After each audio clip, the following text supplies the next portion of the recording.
ഇടിവെട്ടി കളറിട്ട് അച്ചായനും അച്ചായത്തിയുമായി ജീവിക്കാൻ താല്പര്യപ്പെടുന്നവര് ഈ കോതമംഗലത്തിന്റെ മണ്ണിലെത്തിയിട്ടുണ്ടെങ്കിൽ അതിനൊരു കാരണമുണ്ട്.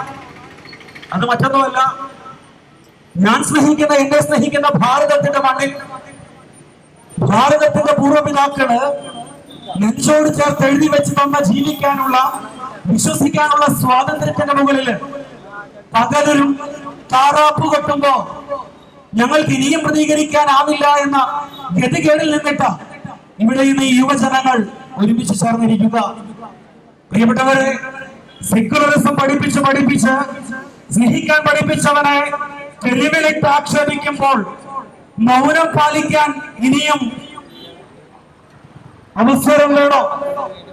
പ്രിയപ്പെട്ടവരെ, ഇന്നിവിടെ ഈ കോതമംഗലത്തിന്റെ മണ്ണില് KCYM യുവജനത കടന്നു പോകുമ്പോ ഉള്ളിൽ ഒരു വേദനയുണ്ട്, നീറുന്ന നൊമ്പരമുണ്ട്. ആരുടെ നൊമ്പരാണെന്നറിയോ? കാർഗിലിലെ യുദ്ധം വിജയിച്ചിട്ട് ഈ ഭാരതത്തിന്റെ മാനം ഉയർത്തിപ്പിടിച്ച ആ സൈനികൻ കരയുകയാണ്. കരഞ്ഞത് എന്ത് പറഞ്ഞിട്ടാണെന്നറിയോ? ഈ രാജ്യത്തെ കാക്കാനായിട്ട് എനിക്ക് പറ്റി, പക്ഷേ എന്റെ ഭാര്യയെ കാക്കാനായിട്ട് പറ്റിയില്ല. ഞാൻ ആർക്ക് വേണ്ടിയിട്ടാണോ നെഞ്ചത്തൊരു തോക്കും പിടിച്ച മണ്ണിന്റെ തണുപ്പടിച്ച യുദ്ധഭൂമിയിൽ കിടന്നത്, അവരെ ഒരുമിച്ച് ചേർന്ന് എന്റെ സ്വന്തം ഭാര്യയെ തെരുവിലൂടെ നന്ദയാക്കി നടത്തി അവസാനം അവന്റെ ജീവിതത്തിന്റെ കാമാസക്തി തീർത്തപ്പോ ആരുണ്ടായി എന്നെ സംരക്ഷിക്കാൻ? പ്രിയപ്പെട്ടവരെ, ഈ ഭാരതത്തിന്റെ മണ്ണില് സമാധാനത്തോടെ ഓരോ രാത്രിയും കിടന്നുറങ്ങുമെന്ന നമ്മളെ ഓരോരുത്തരെയും ചിന്തിപ്പിക്കുന്ന ഒരു ചോദ്യമായിരുന്നു ആ സൈനികന്റേത്. ഈ ചോദ്യം എവിടെ ഉയർന്ന ചോദ്യമാണ്? എന്തിന്റെ പേരിൽ ഉയർന്ന ചോദ്യമാണ്? ശരിയാണ്, മണിപ്പൂരില് രണ്ട് ഗോത്രങ്ങൾ തമ്മിൽ തല്ലി തർക്കങ്ങളുണ്ടായി. അത് മെയ്തി ആയിക്കോട്ടെ, കുക്കി ആയിക്കൊള്ളട്ടെ. പക്ഷേ മതത്തിന്റെ അപ്പുറത്ത്, മതവിശ്വാസ ജീവിതത്തിലേക്ക് കടന്നു വന്ന് വർഗീയതയുടെ അപ്പുറത്ത് അത് പാവപ്പെട്ട മനുഷ്യന്റെ ജീവിതത്തിലേക്കുള്ള കടന്നുകയറ്റങ്ങളായി മാറുമ്പോ എവിടെ പോയി ഭാരതം ഭരിക്കുന്ന നായകര്? അന്ന് പാകിസ്ഥാനിൽ പോയി സ്ട്രാറ്റജിക്കൽ സ്ട്രൈക്ക് നടത്തി വെറും മണിക്കൂറുകൾ കൊണ്ട് അവരെ മുട്ടുകുത്തിച്ച നേതൃത്വം എന്നെ നിശബ്ദത പാലിക്കുന്നത്. ഭാരതത്തിൽ ഓരോരുത്തർക്കും ജീവിക്കാൻ അവകാശമുണ്ടെങ്കിൽ ആ അവകാശം ഓരോരുത്തരുടെയും അവകാശമാണെങ്കിൽ, പ്രിയപ്പെട്ടവരെ, ഒരു ചോദ്യം ഇവിടെ വീണ്ടും ഉയർത്തുകയാണ്. ആ ചോദ്യം മറ്റൊന്നുമല്ല, ഒരു ചോദ്യം: എവിടെ മാനം കാക്കേണ്ടവൻ? ഞങ്ങളെ വിളിച്ച് ചോദിക്കാറുണ്ടല്ലോ, ഭാര്യയെ ബഹനോ, ഭാര്യയെ ബഹനോ ചോദിക്കുക. ഈ വിളിയോട് തിരിച്ചൊരു ചോദ്യം, ആ ചോദ്യം ഞങ്ങൾ തിരിച്ചു ചോദിക്കുക: കാക്കാൻ നിയോഗിക്കപ്പെട്ട അപ്പ എവിടെയാ? നിശബ്ദത പാലിച്ചുകൊണ്ട് എവിടെയെങ്കിലും അടർന്നു വീട് കഴിഞ്ഞപ്പോ, എവിടെയെങ്കിലും ഞാൻ നടുങ്ങിപ്പോയി എന്ന് പറഞ്ഞ് നിശബ്ദത പാലിക്കുന്ന അപ്പനോട് ഒരു ചോദ്യം: ഈ ഭാരതത്തെ കാക്കാൻ വേണ്ടിയിട്ടല്ലേ വോട്ട് ചെയ്ത് ജയിപ്പിച്ച് അല്ല കെട്ടിവച്ചേക്കണേ? അപ്പോ അമേരിക്കയിലേക്കും ഫ്രാൻസിലേക്കും തീർത്ഥാടനം നടത്തി ജീവിതത്തിൽ ആസ്വദിക്കാൻ വേണ്ടിയിട്ട് ഫ്ലൈറ്റ് കയറി ആസ്വദിക്കാനല്ല, മറിച്ച് ഇന്ത്യയിലെ ഓരോ പൗരന്റെയും ഓരോ ജീവിതത്തിന്റെയും മാനം കാക്കാൻ വേണ്ടിയിട്ടും അസ്തിത്വം കാക്കാൻ വേണ്ടിയിട്ടും ജയിപ്പിച്ച് കഴിച്ചു വിട്ടാക്കണേ. ഒരേ ഒരു ചോദ്യമുള്ളൂ: സംരക്ഷിക്കാനായിട്ട് പറ്റുമോ? ഇല്ലെങ്കിൽ ഇറങ്ങിപ്പോ, ഇല്ലെങ്കിൽ ഇറങ്ങിപ്പോ. ഇതൊരു സംസ്ഥാന ഗവൺമെന്റിന്റെയോ ഒരു രാഷ്ട്രീയ നേതൃത്വങ്ങളുടെ മാത്രം ഒരു ഗെയിമിന്റെ ഭാഗമാണെന്ന് കരുതുന്നില്ല.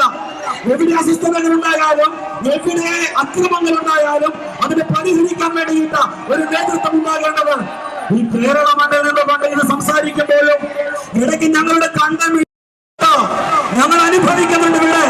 അവിടെ ശരീരത്തിന് മുകളിലേക്കുള്ള കടന്നുകയറ്റമാണെങ്കിൽ അവിടെ ഏതാണ്ട് 242 ദേവാലയങ്ങള് ഈ വർഗീയ ലഹളക്കിടയില് രണ്ടു കൂട്ടരും പ്ലാൻ ചെയ്ത് തച്ചു തകർത്ത് നശിപ്പിച്ചിട്ടുണ്ടെങ്കിൽ ഞങ്ങൾ ഇവിടെ മുമ്പരപ്പെടുന്നുണ്ട്. അതൊരു മതമർദ്ദനം എന്ന് വേണമെങ്കിൽ പറയാം. പക്ഷെ ഇവിടെ മറ്റൊരു മതമർദ്ദനം നടക്കുന്നുണ്ട്. ബുദ്ധികളിലേക്ക് കയറി ക്രൈസ്തവ സമൂഹം ഒറ്റപ്പെടുന്നതിന്റെ മുമ്പരം. പ്രിയപ്പെട്ടവരെ, കേരളത്തിൽ നിന്ന് ഒന്ന് പുറത്തേക്ക് തന്നെ ഇറങ്ങിയേക്കാം. ഒന്ന് ചിന്തിച്ചു നോക്കിയാലോ, എന്തിനു വേണ്ടിയിട്ടായി കടന്നുകയറ്റങ്ങൾ മുഴുവൻ? വെറും 10% ജീവിക്കാൻ വേണ്ടിയിട്ട് ഒരു സമൂഹത്തെ മുഴുവൻ അനാഥരാക്കിക്കൊണ്ട് നാട് കടത്തി ജീവിതത്തെ ആഘോഷിക്കുമ്പോ എന്തിന് നിങ്ങളുടെ ഈ മൗനം ആർക്കു വേണ്ടിയിട്ടാ? കൂടുതൽ വോട്ടിന് വേണ്ടിയിട്ടാ? അതോ അടുത്ത ഇലക്ഷൻ കടന്നു വരുമ്പോഴും ഇവിടെ ജാതീയ സമരങ്ങൾ നടന്നുകൊണ്ടിരിക്കുന്നു, വർഗീയത കത്തിക്കൊണ്ടിരിക്കുന്നു, ആരെയും അസ്വസ്ഥരാക്കാത്ത, ആരോടെയും പ്രഖ്യാപിക്കാത്ത, ആരെയും വെല്ലുവിളിക്കാത്ത പാവപ്പെട്ട ക്രിസ്ത്യാനിയുടെ പേര് പറഞ്ഞിട്ട് വോട്ട് പിടിക്കാനുള്ള ഇവിടെ തന്ത്രമാണോ ഇത്? ഞങ്ങൾ സംശയിക്കണം.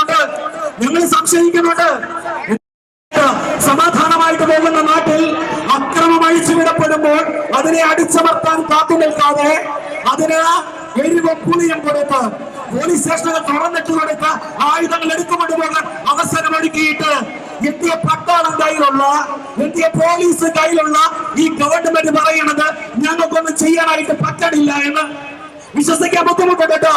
വിശ്വസിക്കാൻ ബുദ്ധിമുട്ടുണ്ട്. പട്ടാളം കയ്യിലൊന്നായിട്ട് പോലീസ് കയ്യിലൊന്നായിട്ട് മെയ് 3 തുടങ്ങി വെച്ചത് ഇന്നും തുടരുമ്പോ എന്താ പ്രധാനമന്ത്രി ഞങ്ങൾ ചിന്തിക്കേണ്ടത്? എന്താ മുഖ്യമന്ത്രി ഞങ്ങൾ ചിന്തിക്കേണ്ടത്? നിങ്ങൾ കാക്കുകയാണോ അതോ കാവൽ ഭടന്റെ വേഷം കെട്ടിയിട്ട് കൂടെ നിൽക്കുന്നവനെ തെരുവിൽ വലിച്ചിറക്കി അവനെ നശിപ്പിക്കുവാണോ? ഈ ഒരു ചോദ്യം നമ്മുടെ ഓരോരുത്തരുടെ ഹൃദയങ്ങളിൽ ഉയരേണ്ട ചോദ്യം തന്നെയാ. കണ്ടു കേട്ടു നിശബ്ദത പാലിച്ചു, കുറെ കാലമായി കാണുന്നു കേൾക്കുന്നു നിശബ്ദത പാലിക്കുന്നു. പക്ഷേ തെരുവിലേക്ക് അത് ജാതി നോക്കിയിട്ടല്ല, മതം നോക്കിയിട്ടല്ല, വയോധികനെ വിളിച്ചുകൊണ്ടുവന്ന് ജീവനോടെ നിർത്തി കത്തിക്കുമ്പോ എവിടെ പോയി കേരളത്തിന്റെ മനസാക്ഷി? ഇവിടെ എവിടെയെങ്കിലും ഒരാളെന്ന് ഉരുണ്ടു വീണാല് കൊടി പിടിക്കുന്ന പാർട്ടികളെ എവിടെ പോയി നിങ്ങൾ? ഇതുവരെ ചോദിക്കാത്ത ഒരു ചോദ്യമല്ല. എവിടെ പോയി നിങ്ങൾ? ഈ ഇന്ത്യ എന്ന ഈ മണ്ണില് ഞാനും നിങ്ങളും ഒരു ഇന്ത്യക്കാരനായിട്ട് അഭിമാനിക്കുമ്പോ എവിടെ പോയി പ്രതിഷേധിക്കാതെ നിശബ്ദതയുടെ വഴികളിൽ നിങ്ങൾ എന്തിനീ മൗനം പാലിക്കുന്നു? കേരളത്തിൽ നിന്ന് ഈ ചോദ്യം ഉയരണം. എന്റെ ചുറ്റുവട്ടങ്ങളിൽ പല പാർട്ടികളുടെ ഓഫീസുകൾ എന്റെ കണ്ണിൽ പെടുന്നുണ്ട്. പോയി ചോദിച്ചിട്ട് ആ നാട്ടിലുള്ളവനെ നീതി മേടിച്ചു കൊടുക്കാൻ വേണ്ടിയിട്ട് ഒന്ന് സ്വരമുയർത്തുമ്പോൾ നിങ്ങൾ ഞങ്ങളുടെ നേതാക്കളായി മാറുക. ഞങ്ങൾ ആഗ്രഹിക്കുന്നുണ്ട് ഒരു നേതാവിൽ നിന്ന് അണികൾക്ക് വേണ്ടി സംസാരിക്കണവനെ, അണികൾക്ക് വേണ്ടി നിലപാടെടുക്കുന്നവനെ. പ്രിയപ്പെട്ടവരെ, അതിനാല് ഇനി മുതൽ മുൻപോട്ടുള്ള യാത്രയിൽ ഞാൻ എന്റെ ജീവിതത്തെ കുറിച്ചല്ല ചിന്തിക്കുക, മറിച്ച് എന്റെ ചുറ്റുമുള്ള എന്റെ സഹോദരന്റെ ജീവിതത്തെ കുറിച്ച്.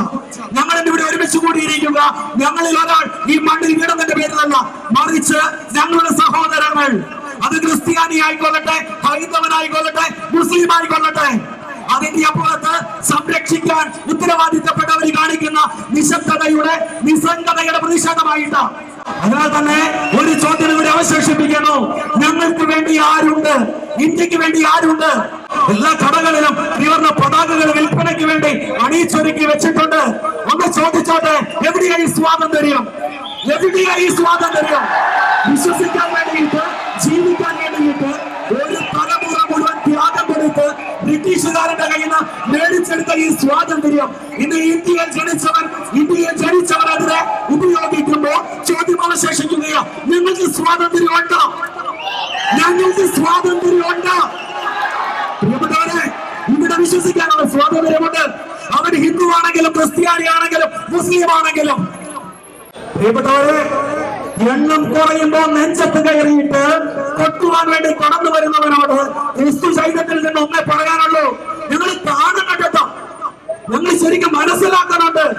ഞങ്ങൾ പ്രതികരിക്കാൻ വരുന്നില്ല എന്നേ ഉള്ളൂ, പക്ഷെ ഞങ്ങൾ ശരിക്കും മനസ്സിലാക്കുന്നുണ്ട്. എന്താ മനസ്സിലാക്കണമെന്ന് അറിയോ? കഴിഞ്ഞിടയ്ക്ക് 4 ആത്മഹത്യകളുടെ ഈ കേരള മണ്ണില് 4 ആത്മഹത്യകൾ നടന്നു. ഒന്ന് തിരുവനന്തപുരം പ്രശസ്തമായ കോളേജിൽ, തൊടുപുഴയിലെ ഒരു കോളേജ് ഹോസ്റ്റലിൽ, 4ാമത്തത് അങ്ങ് കണ്ണൂര്. പക്ഷെ ഒന്ന് മാത്രമേ ഈ കേരളത്തില് ചർച്ച ചെയ്യപ്പെടാൻ നേതാക്കൾക്കുണ്ടായുള്ളൂ. ബാക്കിയൊക്കെ മുക്കിക്കളഞ്ഞപ്പോഴും ഞങ്ങൾ തിരിച്ചറിയണം കേട്ടോ, ഈ രാജ്യത്തേക്ക് മുന്നേറ്റം എന്തിനാണെന്നറിയാം. കർത്താവ് ഓടിപ്പിച്ച് അങ്ങനെ ക്ഷണിക്കാനാ, ഞങ്ങളുടെ കർത്താവ് ഓടിപ്പിച്ച് അങ്ങനെ പൊറുക്കാൻ വേണ്ടിയിട്ട്. ഇവിടെ അടിച്ചവർ എന്തിനാണ് മോനെ നീ തല്ലിയത് എന്നുകൂടി ഒരു ചോദ്യം അവശേഷിപ്പിച്ചു. അതിനാൽ ഞങ്ങൾ ചോദിക്കുക, എന്തിനാ ഞങ്ങളോട്, എന്തിനാ ഈ മണിപ്പൂരിന്റെ പാവപ്പെട്ട ക്രിസ്ത്യാനിയുടെ ദേവാലയത്തിലേക്ക് ഇറച്ചു കയറണത്? എന്ത് ചെയ്തിട്ടാ? ഈ നാടിന് വിദ്യാഭ്യാസം കൊടുത്തതാണോ ഞങ്ങൾ ചെയ്ത തെറ്റ്? ഞങ്ങൾ പിരിച്ച സ്കൂളുകളിൽ ഞങ്ങൾ ക്രിസ്ത്യാനി രീതിയല്ല പഠിപ്പിച്ചത്. ഞങ്ങൾ പഠിപ്പിച്ചത് ഹിന്ദു എന്നോ മുസ്ലിം എന്നോ ജാതി എന്നോ മതം നോക്കാതെ എല്ലാവരെയും വിളിച്ചിരുത്തിയിട്ട് പറഞ്ഞു സ്നേഹിക്കണമാണ്. സ്നേഹിക്ക്.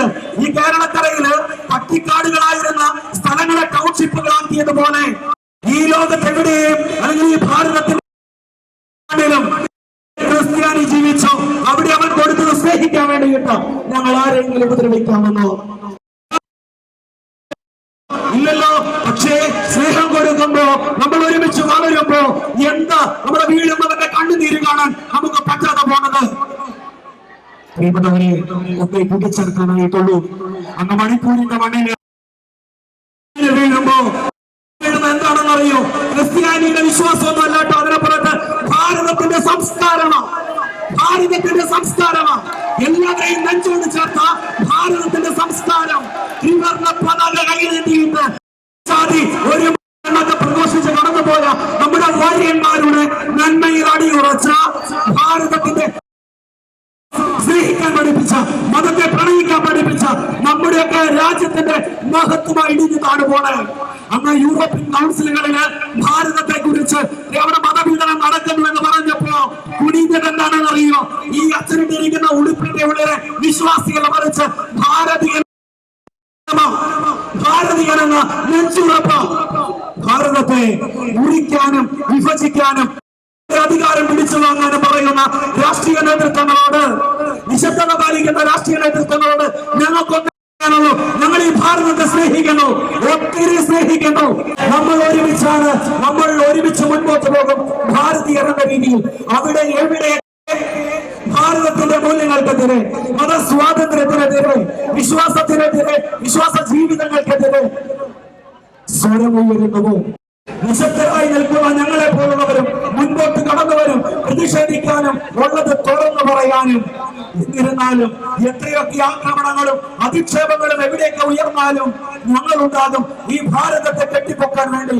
ഈ കേരളത്തിന്റെ മണ്ണില്, കേരളത്തിലെ ദേവാലയങ്ങളില് നാളെ ഞങ്ങൾ ഒരുമിച്ച് ചേരും. എന്തിനാണെന്നറിയോ?